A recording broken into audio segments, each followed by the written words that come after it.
বাংলাদেশ জাতীয়তাবাদী দলে বিএনপির মহাসচিব মির্জা ফখরুল ইসলাম আলমগীর অভিযোগ করেছেন, বাংলাদেশের বিরুদ্ধে ভারত প্রচারণা চালাচ্ছে, যা বড় বিপদের কারণ। আজ বুধবার সকালে ঠাকুরগাঁওয়ের তাঁতিপাড়ার নিজ বাসভবনে সংবাদকর্মীদের সঙ্গে মতবিনিময় সভায় এসব কথা বলেন মির্জা ফখরুল। এ সময় বিএনপি মহাসচিব বলেন, ফ্যাসিবাদের হোতা শেখ হাসিনা ভারতে অবস্থান করছেন, আর বাংলাদেশের বিরুদ্ধে ভারত অপপ্রচার চালাচ্ছে, যা বড় বিপদের কারণ। বাংলাদেশের এই অর্জনকে সুনির্দিষ্ট কিছু ব্যক্তি নষ্ট করার চেষ্টা করছে।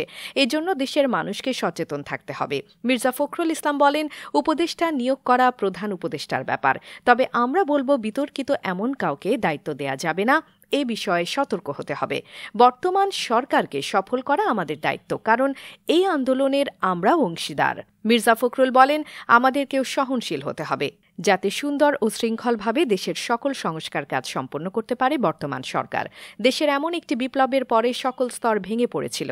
এর আগে জেলা বিএনপির কার্যালয়ে নবনির্মিত ভবনের ভিত্তিপ্রস্তর স্থাপন করেন মির্জা ফখরুল ইসলাম আলমগীর।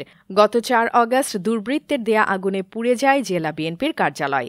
এ সময় আরও উপস্থিত ছিলেন জেলা বিএনপির সাধারণ সম্পাদক মির্জা ফয়সল আমিন, সহ সভাপতি ওবায়দুল্লাহ মাসুদ, যুগ্ম সাধারণ সম্পাদক পয়গাম আলী, অর্থ বিষয়ক সম্পাদক শরীফুল ইসলাম শরীফ প্রমুখ। মুক্তি টিভি নিউজ ডেস্ক। আপনারা দেখছেন আমেরিকা থেকে সম্প্রচারিত মুক্তি টিভি।